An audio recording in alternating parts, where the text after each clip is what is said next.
Hello guys, welcome to another video with Cass on the Maizuma channel. Today we're going to take a look at this very simple elevator that you can use in the Nether, which is the only place where you can't use the bumbo elevators, which pretty much beat those classic designs by far.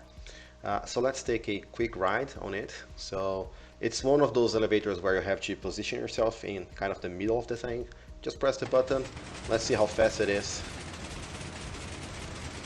And you're here. It will put you in here and then you're free to go. If you want to go down, you just have to align yourself to this arrow in here and you will fall on top of the slime block. So you probably don't want to keep bouncing in here, so all you have to do is to press forward. So let me show you the proper way of getting out of this elevator, if I can fly.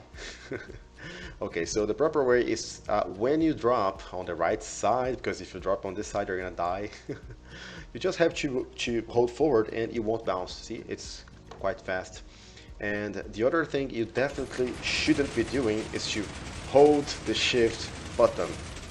So yeah, don't hold the shift button, guys. If you hold shift while going down there, this slime block here will act as a regular block and you will you will die.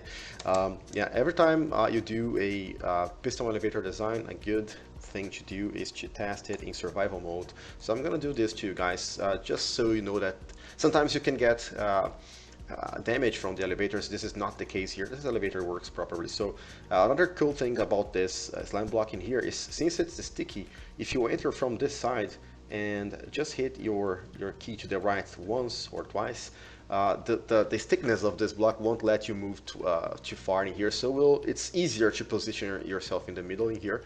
Also, the back of your avatar should be close to this wall, and yeah, this works. No damage, no nothing. This is how I get out of here. Don't hold shift, for God's sake. And that's it. Let's take a look at the redstone. It's very compact.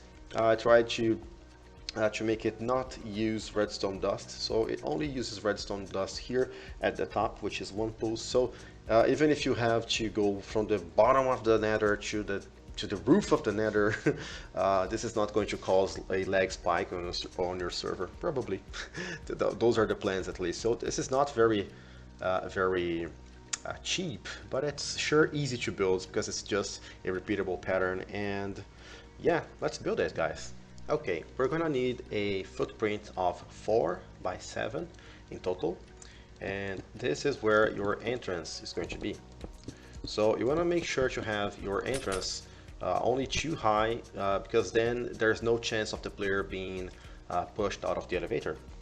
So pick one side that you prefer and place one piston and your slime block, then a observer in there, and then here a sticky piston, and then here I like to use, there are other ways of doing that, but I like to use a redstone block and then a node block in here. And this is the entire base for your elevator.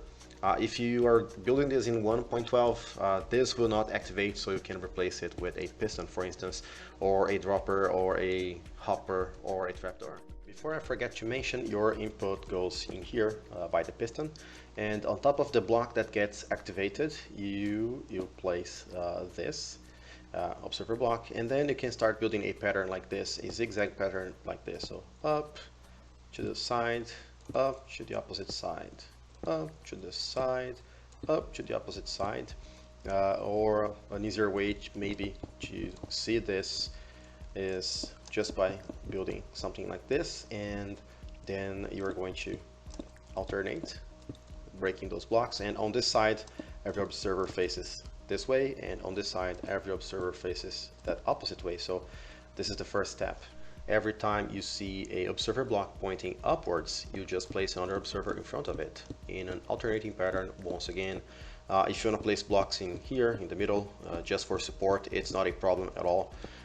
And actually you need more solid blocks in here, so just cover. You can also cover everything, because I assume that in survival you're probably going to be piling up this, so doing something like this. So yeah, this should make your task easier. So now we're where you have the observers, you also need to place sticky pistons like this.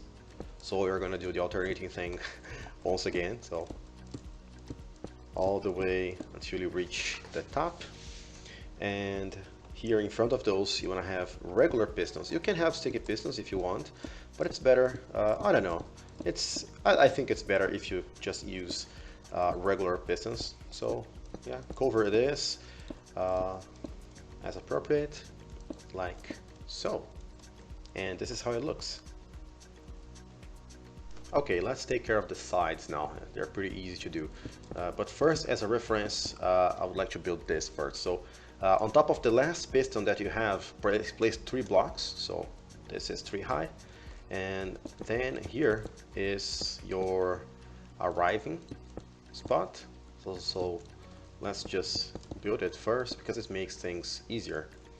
And now from this point, you need to go all the way to the bottom with a pillar and do the same here on the opposite side, just because it makes it easier to, for the next step.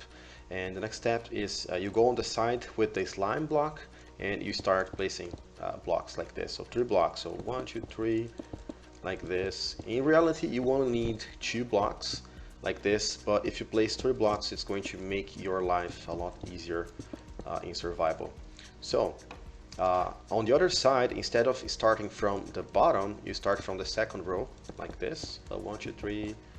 So yeah, I will finish doing that and I will be right back. Alright, when it's all done, from this solid block will power those rails. You can have redstone dust here. If rails are too expensive for you, you can use just redstone dust instead, but it kind of defeats a little bit the point of reducing the lag caused by redstone dust. So just place pairs of rails like this on the sides. No worries, simple step. And now it's time to place more observer blocks. They go in front of the rails like this, and do the same on the other side. Okay, time to finish the top. So just for better visibility in here, this is where your last pair of pistons is, right? So you just want to extend this once more and then place solid blocks all over here, then redstone dust, 4 repeaters, and these are supposed to be on 4 ticks. Then sticky pistons go in here and then you can cover this up. So this is the thing that gets you out of the elevator when you get to the top, and if this doesn't work, your player is going to die basically. So these settings, with my tests, I noticed that they can be different on servers.